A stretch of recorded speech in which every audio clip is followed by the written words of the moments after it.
Please tell me your name, where you're from, and a bit about how we all ended up here today.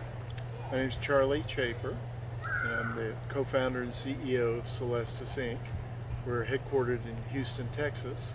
Today we're at Truth or Consequences, New Mexico, near Spaceport America.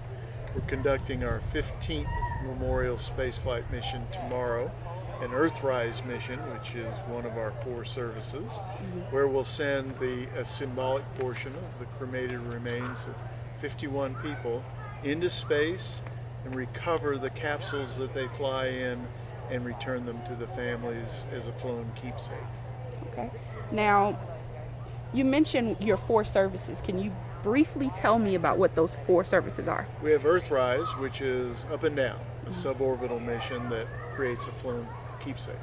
We have Earth Orbit, which, as the name implies, flies cremated remains into Earth orbit, where they reside for 25 to 200 years.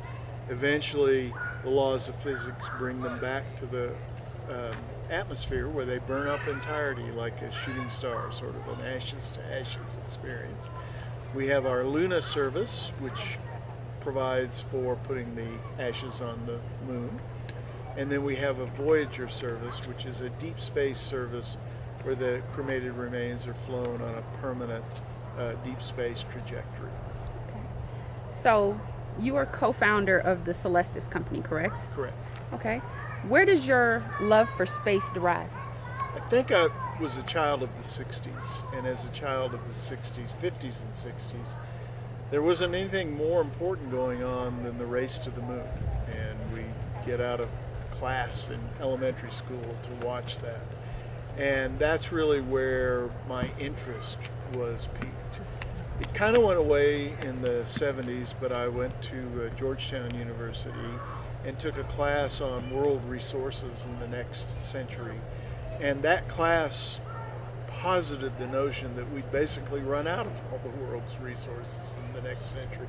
Not too appealing of a prospect. So I met a professor from Princeton University named Jerry O'Neill, who had this notion that humanity ought to become a multiplanetary species, that we ought to live throughout the solar system and use the resources and the energy of the sun to enable great growth in our civilization.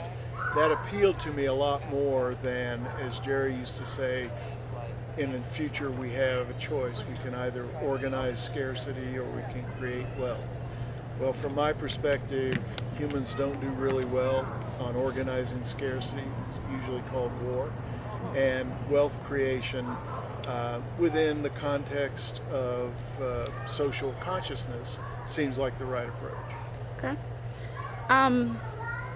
I noticed on your website that your first Voyager Space Memorial is scheduled for 2019, correct? Correct. Why has it taken 20 years to accomplish this particular mission? Because it's really hard. Okay. The number of missions that fly to deep space every year is 1 or 2. And the number of commercial missions that fly to deep space every year is 0.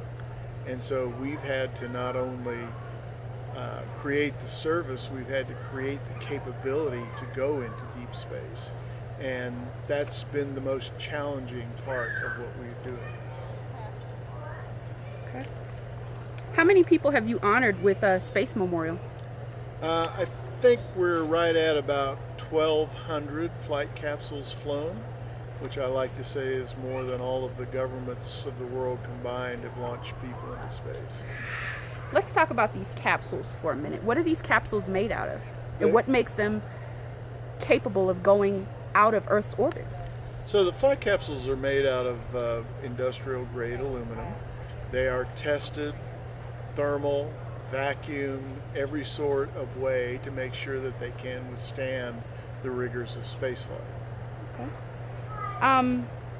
This is such a unique experience. Even as a funeral director who's been to countless memorial services and funerals, I've never been to an event where people who are grieving are so happy about what's going on. How did you create that culture in your business? Well, I think it's that the service creates the culture. certainly we understand that we're dealing with people who have had a loss in their lives and they are experiencing grief. And we understand that we're not going to solve that because it's not capable. Grief is a normal human function.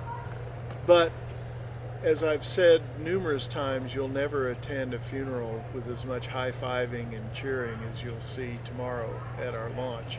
And it's because it's a very compelling experience, and also because people are fulfilling a dream for their loved ones that their loved one was never able to achieve while they were still alive. And so being able to have that sense of completion and that sense of joy, it's palpable.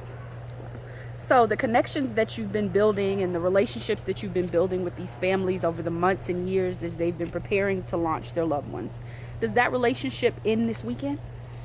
Absolutely not. No, we are one big extended family, and we have folks who have been with us for multiple missions.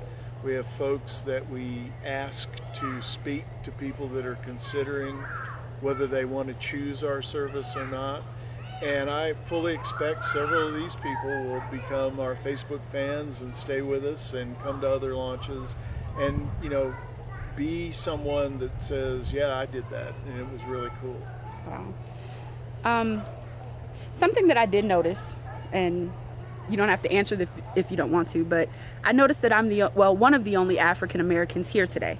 What are you doing to introduce this service to a new demographic or a more diverse demographic? It's a great question, and you're right. We have flown African Americans, and what we're just trying to do is to make people aware that we exist, and then people choose us as much as we market to them. And so part of it is that until very recently, aerospace has been old white male dominated. Yeah. That's changing now. There are female astronauts, there are African American astronauts, and those are culture leaders, and not just astronauts, but people that are working in the industry. So as more diversity works in fields that are related to space, more people will choose to fly with us. That's a great answer. What's next for Celestis? What does the future look like? Well, our next mission is our 7th Earth orbit mission, and that'll fly later this year out of Cape Canaveral, and we have 157 participants on that. We're scheduled to go to the moon next year again, which will be our 2nd trip to the moon. And really what we're trying to do now is, now that space is cool again, and now that it's not just governments doing space, there's a lot more capability to fly, and therefore we'll have a lot more opportunity to make our service available globally. So for us, it's all about just letting people know we're real, we're surprisingly affordable, we don't pollute anything, and it's a great experience. What role does NASA play in your offering space memorials, and how was that connection made? How were you able to do this? Well, none of us would be here today were there not a NASA, and so that's the first thing to say. Secondly, we've flown as what's called a secondary payload on many NASA missions. So the primary reason, even tomorrow, the primary reason the rocket is being launched is because NASA purchased it. But each of those missions has extra capability that NASA didn't use, and NASA permits the launch provider to offer it into the commercial market. And so while we're not endorsed by NASA, we're not a NASA official mission, the final connection is there's just a whole lot of people that work for NASA that have become our clients. Okay. One of the last questions I have is, how can funeral service providers and future patrons learn more about Celestis? Like everybody, it's social media or bust. So go to our Facebook page, go to our Instagram page, go to our website, follow us on Twitter, and We work very closely with a variety of distributors around the world. We try to make it so you don't have to be a rocket scientist to offer our service. We're there for you. If you just simply introduce it, if you have a retired Air Force family that comes in and says, wow, this is, we're looking for something for Dad, and a little light bulb should go off in your head going, how about a memorial spaceflight? And we'll take it from there. Yeah, I'm proud to say that I am an official distributor. And prior to offering this service to the families that I serve, I wanted to see what it was all about. And I cannot wait to get started and start offering this service. Welcome aboard. Thank you. The last question I have, what advice would you offer to young entrepreneurs like myself who have a goal or a vision for something that people say is too far out there or impossible? What would your advice be? I've heard that. Oh, I bet you have. I think it's really important to, this is cliche, but find your passion, because it's so much easier pursuing your passion than having a job. So that if you really feel strongly about making alternative funerals available, then just go with it, because everything is hard. Being an entrepreneurial person is not an easy task.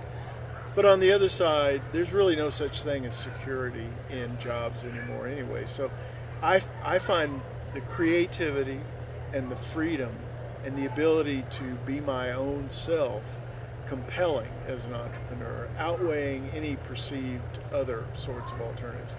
But I tell people I don't have a real job. I'm doing exactly what I want to do. So that to me is the key. Okay. I want to thank you personally for your company allowing me to participate in this wonderful weekend, and just thank you for the service that you provide to families around the world. It's great to have you here.